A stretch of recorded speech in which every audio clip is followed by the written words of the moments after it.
Dude, this motherfucker, he can't even walk.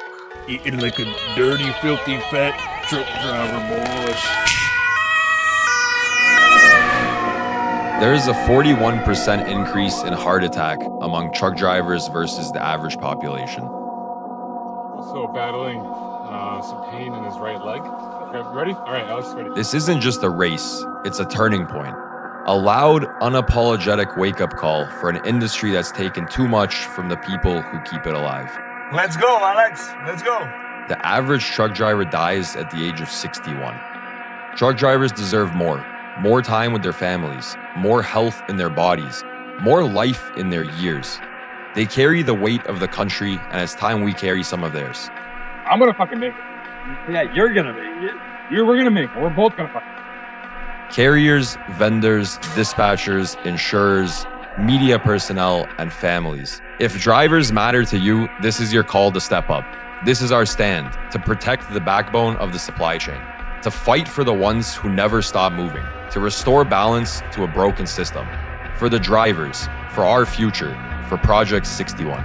Let's put humanity back behind the wheel. My name is Michael Lombard, and I'm a lot of things. A Marine, a triathlete, a coach, but what I'm most proud of is being a truck driver.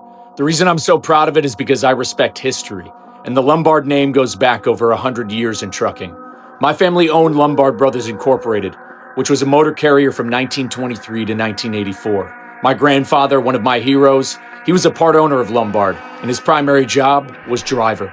Now, Lombard sold in 1984 shortly after deregulation, and like many others were destined to be lost into history.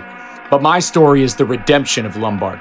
I entered this industry on the warehouse side, then I went over the road, and then I became a coach, a creator, and along the way wrote that redemption by losing 100 pounds and running 5 marathons as a trucker. The trucking industry is suffering from a health epidemic where drivers are losing 16 years off of their life expectancy, and poor habits due to work hours plagues all links to the supply chain. Something needs to change, which is why I've made that my mission. When Lombard was in business, they set the standard for what a job was in this industry, and I will continue that legacy by setting the standard on how the industry prioritizes health. I'm taking this mission to Serbia because we have several links to the supply chain working there. Whether people like it or not, they're in the day-to-day lives of America's drivers through dispatch, brokerage, and beyond. And if we're going to change the culture, it requires everyone, everywhere, being on board. My name is Nick Klingensmith. I'm the 4-time cancer survivor, type 1 diabetic, and recovering alcoholic who became an obstacle course racer and defied it all. My purpose is to overcome every obstacle and inspire others that they can too. When Alex Bates first reached out and said, "Hey, I want to do an Ironman and I want you to do it with me," I think my first reaction might have been no. Hell no. It was different than what I did. It was outside my comfort zone, and I was terrified of the swim. But there was a time in my life where I was nearly 40 pounds overweight, convinced I couldn't run because of my diabetes, couldn't adventure because of my sleep apnea, that I'd always be held back because of my addiction. But what I discovered was that it was a choice, a decision. And your decisions become your habits, and your habits become your lifestyle.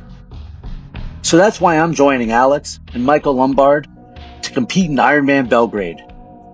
Each of us have a compelling story of transformation, and we're out to change the culture of this industry by showing others that a healthier lifestyle is a choice and one they can make too. Let's go. Live inspired.